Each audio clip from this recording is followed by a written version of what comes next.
Good morning students, my name is Mrs Kamini Sauraj और मैं आपका स्वागत करती हूँ नीट आईआईटी और जेई बैच में। तो लास्ट क्लास में हमने क्या किया था? लास्ट क्लास में हमने मैटर को क्लासिफाइड किया था और मिक्सचर और कंपाउंड को डील किया था।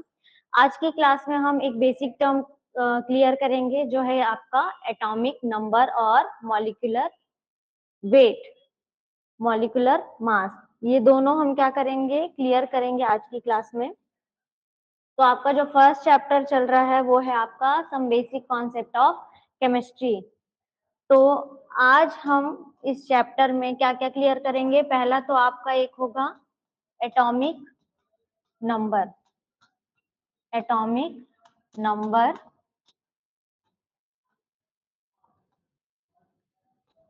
दूसरा होगा आपका एटॉमिक मास। इसके पहले एटॉमिक नंबर के साथ हम एक और चीज देखेंगे, वो क्या होगा आपका? वो होगा आपका मास एंड वेट का डिफरेंस।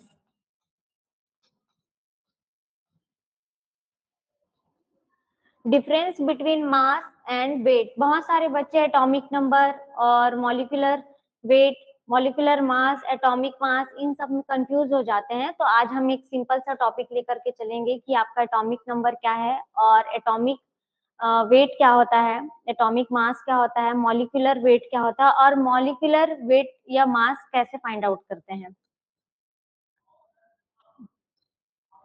तो सबसे पहले स्टार्ट करते हैं एटॉमिक मास से। सबसे पहले स्टार्ट करते हैं हम मास एंड वेट से। मास जिसको बोलते हैं हिंदी में द्रव्यमान, क्या बोलेंगे? ये है आपका द्रव्यमान, ठीक। और ये हो गया आपका वेट। वेट का मतलब होता है वजन। क्या होता है इसका मतलब? वजन। मास यानी द्रव्यमान, वेट का मतलब होता है आपका वजन। अगर मैं मास की बात करूं तो मास क्या है आपका? फिक्स्ड होता है, ठीक। ये होता है fixed value of, fixed value of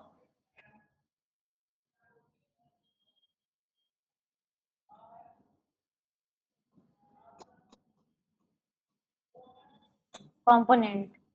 fixed value of component, या एक तरह से आप बोल सकते हैं उसमें एलिमेंट क्या होंगे, उनका जो वजन होगा, जो द्रव्यमान होगा वो फिक्स होगा। एक तरह से आपका ये देख सकते हैं कि वेट वजन हुआ और ये हो गया आपका द्रव्यमान। तो द्रव्यमान में जो कंपोनेंट होंगे वो क्या होंगे? आपके फिक्स होंगे। कि आपका अगर ये जो कंपोनेंट है इसका जो द्रव्यमान है वो यहाँ, अगर द्रव्यमान यहाँ है धरती पर तो वो मून पे भी क्या होगा? सेम सिमिलर होगा।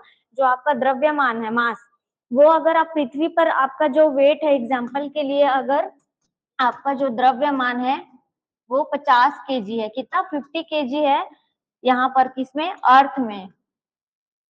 तो यहाँ पे अगर इसका केजी, किसी व्यक्ति का 50 केजी है, तो मून में भी क्या होगा? उसका वेट 50 केजी ही होगा, ठीक है। उसका जो मास होगा वो 50 केजी ही होगा। लेकिन अगर हम वेट की बात करें, ठीक है, बोलचाल की भाषा में हम दोनों को मिक्स कर देते हैं और हम वेट और मास दोनों को ही क्या करते हैं कि बोलचाल की भाषा में एक ले लेते हैं।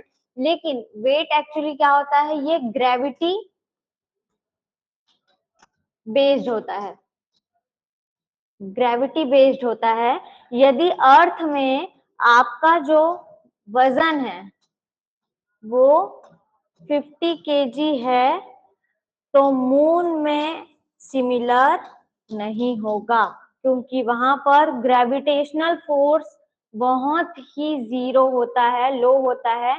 तो क्या होगा कि आपका वहां पर जो वेट है वो सिमिलर नहीं होगा। तो ये डिफरेंस, कॉमन जो डिफरेंस है इसका, बेसिक डिफरेंस की ये कि आपका जो ये द्रव्यमान है, अगर वो अर्थ में 50 केजी है तो मून में भी 50 केजी होगा। अगर मैं यहाँ पर 45 केजी की हूँ तो अगर मैं मून में भी चली जाऊं तो भी मेरा वेट वजन क्या होगा, मतलब मास क्या होगा, 50 केजी होगा। लेकिन वेट की बात करें, ठीक है, वेट का मतलब वजन, और ये हो गया द्रव्यमान। द्रव्यमान सेम होगा, लेकिन वजन की बात करें तो वजन ग्रेविटेशनल ग्रेविटेशनल फोर्स के अराउंड रहता है, उस पे बेस्ड है, जिसकी वजह से वो क्या हो जाता है, चेंज हो जाता है।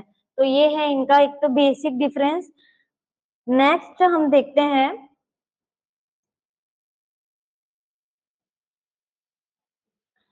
Atomic and molecular masses. क्या? Atomic and molecular masses. तो इसके पहले हमको एटॉमिक मास और मॉलिक्यूलर मासेस को जानने से पहले क्या करना पड़ेगा, एटॉमिक नंबर को समझना पड़ेगा और एटॉमिक मास को समझना पड़ेगा। तो एटॉमिक नंबर, एटॉमिक नंबर का मतलब होता है परमाणु क्रमांक। क्या होता है? परमाणु क्रमांक। जैसे मैंने लिया हाइड्रोजन एग्जाम्पल के लिए, आपके पास है हाइड्रोजन, हीलियम, लिथियम, सोडियम। आप कोई भी एलिमेंट ले लेते हैं एग्जाम्पल के लिए, और सबसे पहले तो इसको क्या करते हैं, यहाँ पे सीक्वेंस से रख लेते हैं। ठीक, लिथियम। हमें पता है कि पीरियोडिक टेबल में हाइड्रोजन को क्या किया गया है, फर्स्ट नंबर में रखा गया है। कहाँ रखा गया? फर्स्ट नंबर में रखा गया। और हीलियम को सेकेंड नंबर में रखा गया है और लिथियम को थर्ड नंबर में रखा गया है। तो ये जो इसकी नंबरिंग है, ठीक है, एटॉमिक नंबर मतलब इसकी जो नंबरिंग है कि ये कौन से नंबर पे रखे गए हैं, वही उस एटम का एटॉमिक नंबर होगा। क्या होगा? उस एटम का एटॉमिक नंबर, कि उसको कौन सा स्थान दिया गया है, फर्स्ट, सेकेंड, थर्ड। तो ये हो गया एटॉमिक नंबर। इसे Z से डिनोट करते हैं। इसे Z से डिनोट करते हैं आपके एटॉमिक नंबर को। अब ये हीलियम का जो नंबर है वो तो हो गया उसका एटॉमिक नंबर। ये जो नंबर हुआ आपका, किसी भी एटम का नंबर जिसे पीरियोडिक टेबल में जिस नंबर पे रखा गया है वो उसका एटॉमिक नंबर यानी कि परमाणु क्रमांक कहलाता है। और हाइड्रोजन, हीलियम, लिथियम के एग्जांपल से आप ये समझ सकते हैं कि हाइड्रोजन फर्स्ट नंबर पे है तो उसका एटॉमिक नंबर कितना होगा? 1। लिथियम सेकंड नंबर पे है तो उसका एटॉमिक नंबर क्या हो गया? 2। लिथियम थर्ड नंबर पे है तो उसका एटॉमिक नंबर क्या हो गया? थर्ड हो गया। ठीक है, ये आपको क्लियर है। अब हम एटॉमिक मास की तरफ आ जाते हैं। इसी में हम देख लेते हैं कि एटॉमिक मास क्या होगा।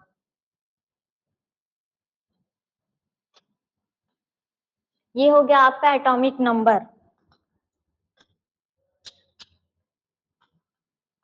एटॉमिक मास, एटम का नंबर क्या होगा? Atomic number. और उसी एटम का द्रव्यमान क्या हो गया? उसका एटॉमिक मास हो गया। एटॉमिक मास, इसे लिखते हैं परमाणु द्रव्यमान। परमाणु द्रव्यमान। जैसे हीलियम, हाइड्रोजन का ये 1 हो गया, हीलियम का 2 हो गया।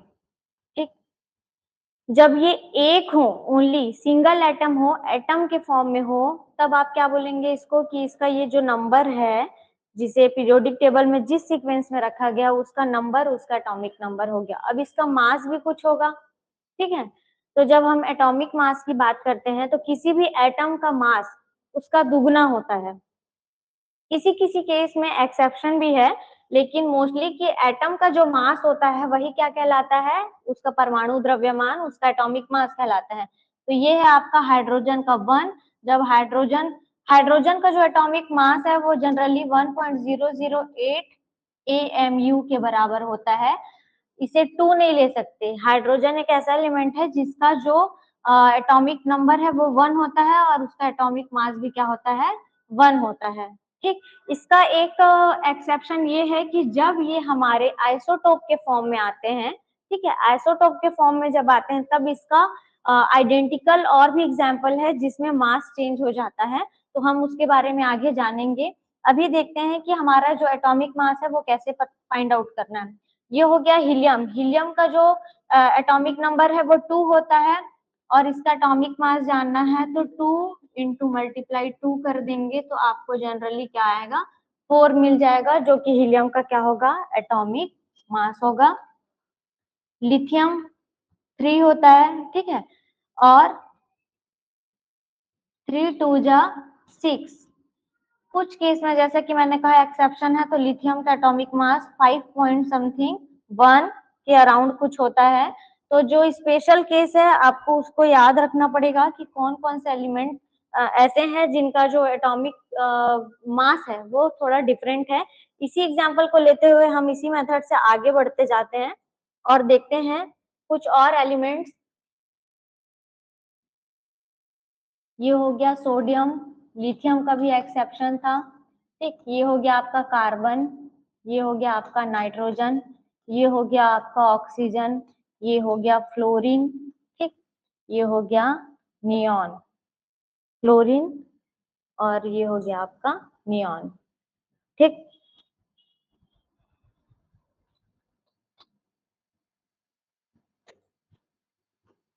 ठीक, तो देखिए सोडियम का एटॉमिक नंबर होता है 11, कितना होता है 11, और 11 को मल्टीप्लाई करते हैं आप 2 से तो 11 2 जा 22। एक्सेप्शन के केस में सोडियम का होता है 23, ठीक। ये हो गया आपका स्पेशल केस, आप इसे याद रखेंगे। लिथियम भी आपका इससे पहले मैंने बताया 5.1 के अराउंड कुछ आता है और इसका एटॉमिक नंबर है 3। अगर हम 3 से मल्टीप्लाई करेंगे तो 3 2 जा 6 आएगा, लेकिन आपको याद रखना है कि लिथियम का अराउंड 5 के आसपास होता है इसका एटॉमिक नंबर। कार्बन हो गया, इसका एटॉमिक नंबर होता है 6। 6 मल्टीप्लाई क्या करेंगे आप 2 करेंगे तो क्या आ जाएगा 6 2 जा 12। तो एटॉमिक मास इसका क्या हो गया कार्बन का 12 हो गया। नाइट्रोजन का होता है एटॉमिक नंबर 7, 7 2 जा 14। तो जो नाइट्रोजन है उसका एटॉमिक मास क्या होगा 14। ऑक्सीजन का एटॉमिक नंबर होता है 8, 8 मल्टीप्लाई 2 करेंगे तो उसका जो एटॉमिक मास है वो क्या होगा 16 निकल के आएगा, ये हो गया 16। फ्लोरीन होता है 9, नियॉन होता है 10, 9 मल्टीप्लाई 2, ये हो गया आपका 18, 10, 10 मल्टीप्लाई 2 इज इक्वल टू 20, ठीक है। तो इस तरह से आपके एलिमेंट का जो मास होगा वो उसके एटॉमिक नंबर का दुगना होता है। तो एटॉमिक नंबर क्या होगा, एटम को जिस सीक्वेंस में जिस नंबरिंग पर आपके पीरियोडिक टेबल में रखा गया है वो उसका नंबर ही उसका एटॉमिक नंबर होगा। और एटॉमिक नंबर दुगना हो तो वो क्या कहलाता है आपका एटॉमिक मास कहलाता है। कुछ केस एक्सेप्शन के तौर पे हैं, कुछ एलिमेंट्स ऐसे हैं जिसमें एटॉमिक नंबर दुगना करने के बाद भी एक पॉइंट ज्यादा है। देखिए जैसे यहाँ पर 11 2 जा 22 है, लेकिन इसका जो सोडियम का जो एटॉमिक मास है वो है आपका 23। और वहीं अपोजिट है लिथियम के केस में 3 2 जा 6 होना चाहिए, लेकिन लिथियम का जो एटॉमिक नंबर है वो अराउंड 5 पॉइंट समथिंग 1 2 के आसपास है, ठीक। तो इस तरह से ये आपको क्लियर होगा कि एटॉमिक नंबर क्या होता है और एटॉमिक मास क्या होता है। और इसके पहले हमने क्या किया ये भी क्लियर कर लिया कि आपका जो एटॉमिक नंबर और एटॉमिक मास एंड वेट में क्या डिफरेंस है ये क्लियर किया। और ये था आपका इसके बाद एटॉमिक नंबर और एटॉमिक मास। अब हम बात करते हैं एटॉमिक एंड मॉलिक्यूलर मास के बारे में। क्या करते हैं एटॉमिक और मॉलिक्यूलर मास। तो एटॉमिक मास को अभी यहाँ से डेफिनेशन करते हैं कि atomic mass is the mass of single atom of a chemical element. जैसे एग्जांपल के लिए मैं आपको दिखाती हूँ, जैसे मैं आपको हमेशा एक प्रैक्टिकल एग्जांपल के थ्रू एक्सप्लेन करती हूँ। जैसे ये हो गया आपका एटम, ठीक है। ये एटम किसी केमिकल कॉम्बिनेशन में पार्ट लेगा, यानी कि किसी भी रासायनिक प्रक्रिया के अंदर पार्ट लेगा, भाग लेगा, तो वो किसी न किसी दूसरे एटम और एलिमेंट से जुड़ जाएगा। तो हमको क्या करना पड़ेगा कि उसमें उसका कितना पार्ट उसमें पार्टिसिपेट कर रहा है, ये फाइंड आउट करने के लिए आपको उसका एटॉमिक मास पता होना चाहिए, और उस एटॉमिक मास के थ्रू ही हम ये जान पाएंगे कि वो केमिकल कॉम्पोजिशन में कितनी मात्रा में मिल रहा है। तो atomic mass is the mass of single atom. ये सिंगल एटम का ही मैंने आपको इसके पहले क्या बताया था, जैसे एग्जांपल में देख लीजिए, सिंगल एटम का ही मास एटॉमिक मास कहलाता है। ये सोडियम क्या है, सिंगल है ना, मैंने क्या सोडियम को अभी आपके सामने क्वांटिटी बढ़ाकर लिखा है, नहीं। जैसे कि अगर मैंने सोडियम को लिखा होता है 2, तो ये हो गया आपके पास 2 सोडियम, है ना, ये 2 सोडियम हो जाता। लेकिन मैंने यहाँ पर सिंगल एटम की बात की है। एटम मतलब सिंगल पार्टिकल ना, आपको पता ही है कि स्मॉलेस्ट पार्टिकल को ही क्या बोलते हैं, एटम बोलते हैं। ये हो गया 11, इसका जो एटॉमिक मास है वो 23 हो गया। तो जो सिंगल एटम का मास होता है वही उसका एटॉमिक मास कहलाता है। क्या कहलाता है, उसका एटॉमिक मास कहलाता है। ठीक, तो atomic mass is the mass of single atom of chemical element. It is usually expressed in atomic mass unit. उसको एएमयू एटॉमिक मास यूनिट में डिनोट करते हैं। जैसे कि आप कितने किलोग्राम के हैं, ये किलोग्राम कहाँ से आया, ये आपका मेजरमेंट यूनिट है। वैसे ही जो एटम है ना, आप अपना मास, अपना द्रव्यमान, अपना वजन कैसे बताते हैं, किलोग्राम में, ठीक है, ग्राम में। तो ये हमारा वजन का हो गया। तो वैसे ही जो एटम है उसका हम वजन कैसे बताएंगे, उसका जो वेट है वो एटॉमिक मास यूनिट के थ्रू बताया जाता है, और इसी को क्या कहते हैं, यूनाइटेड मास यूनिट। या तो आप क्या करेंगे, जैसे हाइड्रोजन का हो गया 1, तो 1 AMU atomic mass unit, hydrogen atom का क्या होता है, एटॉमिक मास होता है। और इसी को या तो 1U लिख सकते हैं, United atomic unit. Okay, atomic mass 1 unit is defined as 1/12 of mass of carbon 12 atom। जैसे कि देखिए, ये जो कार्बन 12 है, कार्बन का एटॉमिक नंबर होता है 6 और ये कार्बन 12, ये क्या कहना चाह रहा है कि जो कार्बन 12 है उसको आधार मानकर ही ये बताया गया है कि किसी भी एटम का जो एटॉमिक मास होता है वो कार्बन का 1/12वां भाग होता है। क्या होता है, 1/12वां भाग, ठीक है, 1/12 पार्ट ऑफ कार्बन, 1/12वां भाग होगा जिस भी एटम के आप एटॉमिक मास की बात करेंगे। तो अब ये 1/12, इसको और इजी फॉर्म में समझने के लिए मैंने इसका हिंदी वर्जन भी डेफिनेशन आपके लिए लिखा हुआ है। कार्बन 12 एक परमाणु का द्रव्यमान है, ठीक है, 12 किसका है, एटॉमिक मास कार्बन का, जिसमें 12 AMU माना गया है। इसका मतलब कि 1 AMU कार्बन परमाणु द्रव्यमान का 1/12वां हिस्सा है, ठीक है। ये 1/12 ये हो गया कार्बन का मास, और ये पहला भाग हो गया कार्बन। कोई भी एटम इसी को आधार मान करके बताया गया है कि 1/12वां भाग उस एटम का एटॉमिक मास यूनिट होगा। और इसे क्यों लिया गया है, इसे इसलिए लिया गया है जैसे कि आप किसी भी चीज को कंपेयर करने के लिए एक फिक्स चीज लेते हैं, एक फिक्स मेजरमेंट लेते हैं, जैसे ग्राम और किलोग्राम।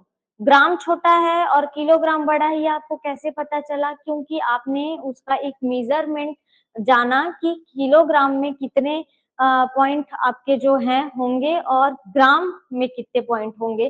तो वैसे ही ये जो 1/12 यानी कि निश्चित, इसका जो ये पार्ट है, कार्बन ही एक ऐसा एलिमेंट मिला केमिस्ट्री में जो एक निश्चित द्रव्यमान और निश्चित एटॉमिक नंबर के साथ क्या हो गया, पाया गया, जिसमें किसी प्रकार का कोई भी एक्सेप्शन नहीं था।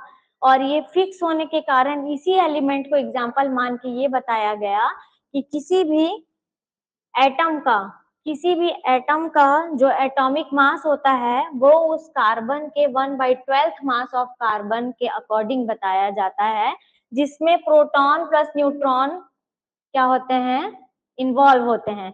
और एक सिंपल आप लैंग्वेज में देखें तो ये जो एटॉमिक मास होता है, ये जो एटॉमिक मास है, ये क्या होता है, सबसे पहले तो सिंगल एटम का मास ही एटॉमिक मास हुआ।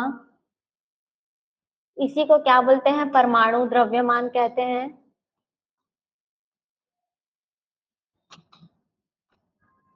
यही एटॉमिक मास क्या होता है? Proton plus neutron. ठीक है, इसकी संख्या ही एटॉमिक मास कहलाती है। आप इसमें इलेक्ट्रॉन को काउंट नहीं कर सकते।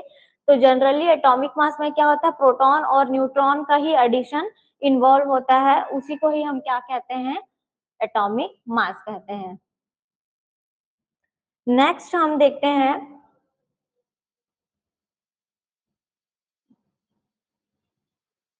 कि इसको क्यों क्यों माना गया ऐसा। Carbon 12 is a stable and easily available element. ठीक है, जैसा कि मैंने कहा, कार्बन ही एक ऐसा एलिमेंट है जो कि इजीली अवेलेबल है और एक निश्चित और स्टेबल इसकी वैल्यू है, जिसकी वजह से इसको ही क्या किया गया? आधार माना गया सारे एलिमेंट्स को बताने के लिए कि उसका 1/12 part of carbon is a mass of atomic mass.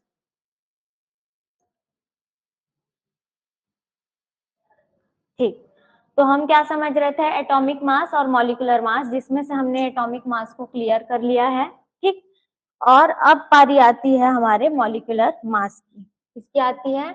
Molecular mass. सबसे पहले तो आप लोग मुझे ये बताइए कि मॉलिक्यूल क्या होता है। ठीक है, सोच कर बताइए कि मॉलिक्यूल क्या होता है, फिर मैं आपको उसका एग्जाम्पल दिखाऊंगी।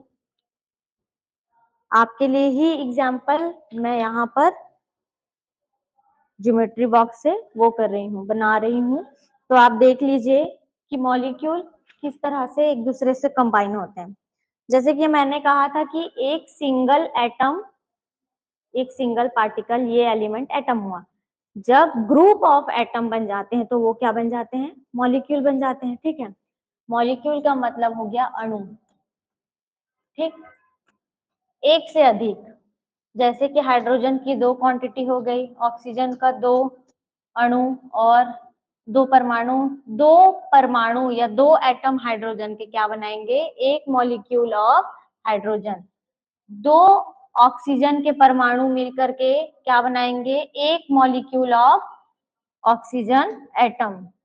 ठीक, वैसे ही यहाँ पर हम ले लेते हैं नाइट्रोजन का एग्जाम्पल। नाइट्रोजन, इसमें बहुत सारे एग्जाम्पल होंगे केवल, और जिसमें 2 है, जिसके पास 2 एटम है ना, 2 एटम वाले को क्या कहते हैं? H2O2 और N2। इन सब में क्या है? आपके एटम्स की जो नंबर है वो 2 है। क्वांटिटी कितनी है? 2 है। 2-2 एटम मिलकर बने हुए हैं। ठीक है, तो इसको क्या बोलते हैं? आप के लिए ये होमवर्क है कि इसे, इसका क्या नाम होगा। और ठीक, अब मॉलिक्यूल में H2O, ठीक, CO2, NO2, ये भी मॉलिक्यूल में आ गए क्योंकि ग्रुप ऑफ एटम है इसके अंदर। अब ये पता तो चल गया कि ये मॉलिक्यूल है, हमको एटॉमिक मास और एटॉमिक नंबर के बारे में भी पता चल गया, लेकिन अब हमको ये कैसे पता चलेगा कि इसका वेट कितना होता है? ठीक है, इसका मॉलिक्यूलर मास कितना होता है, ये हम कैसे जानेंगे? तो ये हम आज कैलकुलेट करना सीखेंगे। Molecular weight, molecular mass, weight में इसका थोड़ा सा डिफरेंस हो जाएगा, वो मैं नेक्स्ट क्लास में आपको बिल्कुल एक्सप्लेन करूंगी। तब तक ये क्या होगा आपका? आणविक द्रव्यमान या अणु का द्रव्यमान। ठीक, इसे कैसे निकालेंगे? इसकी वैल्यू ले लेते हैं एग्जांपल H2O। ठीक, ध्यान से समझेंगे। ये H2 हो गया, ये H2O। ठीक, अब इसमें देखो हाइड्रोजन और ऑक्सीजन, 2 ही एलिमेंट दिखाई दे रहे हैं आपको। टाइप, कितने टाइप के एलिमेंट हैं? 2 टाइप के ही एलिमेंट अवेलेबल है। अभी आप उसकी नंबरिंग नहीं देखेंगे। ठीक, 2 टाइप के एलिमेंट अवेलेबल है, एक है आपका हाइड्रोजन और दूसरा आपका एलिमेंट है ऑक्सीजन। हाइड्रोजन का एटॉमिक नंबर क्या होता है बताइए? 1। ठीक, और ऑक्सीजन का एटॉमिक नंबर क्या होता है? 8। अब मैंने बताया था कि हाइड्रोजन का एटॉमिक मास भी क्या होता है? 1 ही होता है, और ऑक्सीजन का एटॉमिक मास होता है 16। ये 16 कैसे आया है भाई? 8 2 जा 16। कैसे आया? 8 2 जा 16। और ये हाइड्रोजन का भी क्या होता है? 1 के अराउंड। ठीक है, तो ये हो गया आपका, ये एक्चुअली 1 से थोड़ा पॉइंट कुछ ज्यादा होता है लेकिन 2 नहीं होता, ठीक। तो आपको ये पता चल गया। अब यहाँ पर हम कैलकुलेट करेंगे, तो हाइड्रोजन का कितना हो गया atomic number, atomic mass 1। Atomic mass लेना है हमको अभी यहाँ पर, हाइड्रोजन का एटॉमिक मास हो गया 1। और कितनी संख्या है हाइड्रोजन की यहाँ पर H2O मॉलिक्यूल में, 2। कितनी संख्या है, 2। प्लस आपके पास और कौन सा एटम है, ऑक्सीजन है। ऑक्सीजन का कोई नंबर है क्या यहाँ पर, ध्यान से देखिए, कोई भी नंबर है, नहीं। ऑक्सीजन सिर्फ अकेला है, ठीक है। तो यहाँ पर ऑक्सीजन का जो एटॉमिक मास होता है वो कितना होता है, 16। कितना होता है, 16। तो 1 इंटू 16, क्योंकि ऑक्सीजन अकेला है और उसका एटॉमिक मास होता है 16। अब H2O मॉलिक्यूल का हम काउंट कर लेंगे, टोटल कितना हो गया, देखो यहाँ से निकाल करके, 2 1 जा 2, 2 एकम 2, प्लस 16 1 जा 16। तो ये आपका आ गया टोटल 18 AMU। ये AMU कहाँ से आया, अभी हमने थोड़ी देर पहले ही क्लियर किया है कि एटॉमिक मास यूनिट से किसको डिनोट करते हैं, आपका एटॉमिक मास यूनिट हो गया मॉलिक्यूलर वेट और एटॉमिक वेट को, ठीक है। तो ये हो गया आपका 18 AMU, ठीक। ऐसे आपको कैलकुलेट करना है। इसका एक और एग्जांपल देखते हैं, CO2।